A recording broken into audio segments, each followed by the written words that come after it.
Question of the Week from the Naked Scientists. Hello and welcome to Question of the Week from the Naked Scientists with me, Dr. Hannah Critchlow. This week we find out what's been flourishing in central reservations up and down the country.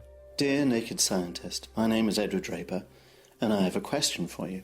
All along the major roads of the UK you can see little white flowers appearing. And if you stop and look, you can see that it's a form of scurvy grass.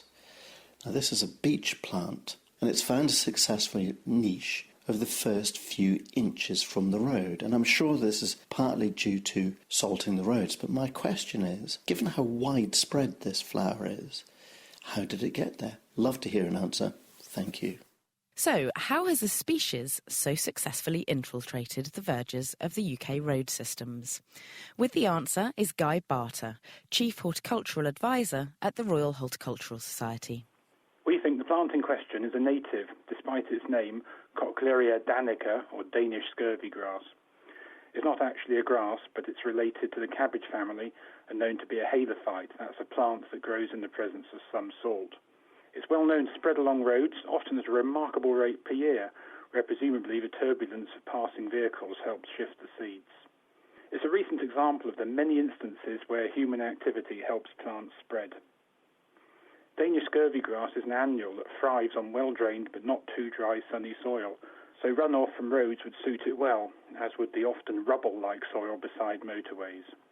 It tolerates coastal soil, so it's well adapted to high salt levels besides roads. The seeds ripen in late summer and disperse at that season. The young leaves are actually edible, cooked or raw, but apparently have a pungent flavour. It's rich in vitamin C, lack of which causes scurvy. However, the dust and the dirt beside roads would make me think twice before picking any. So this salt-loving vitamin C-rich grass, traditionally eaten by scurvy-threatened sailors, is spreading along the major roads of central England. Rock salt, carved from underground mines, is sprinkled on the roads by gritters in the wintertime, and this creates conditions similar to the scurvy grass's normal saline coastal habitat. I spoke with Cambridge County Council, who stockpile 3,000 tonnes of rock salt per year, and they go out between 30 and 40 times a year to deliver 200 tonnes of rock salt, each time spreading it along 2,200 miles of roads across the county. That's 90 kilograms of salt per mile of road, or about 10 teaspoons of salt per metre of road, put down on just the minor roads for each icy or snow-covered day. And bearing these vast quantities of salt in mind, the Highland Agency has, over the last 2 years, phased in the use of pre-wetted salt brine rather than salt rock. And this new formulation allows 25% less salt to be needed on the roads, which may halt the scurvy grass progression. But in the meanwhile, how is scurvy grass spreading across the length and breadth of the country so quickly? Well, the air turbulence of passing traffic causes a pocket of low pressure behind the car, sucking in the seeds and dragging them along for large distances. Grass seeds can also get trapped in the grooves of the tyres and disperse this way. Now, moving from motorway verges to a Petri dish, we ask, can we make life in a glass dish?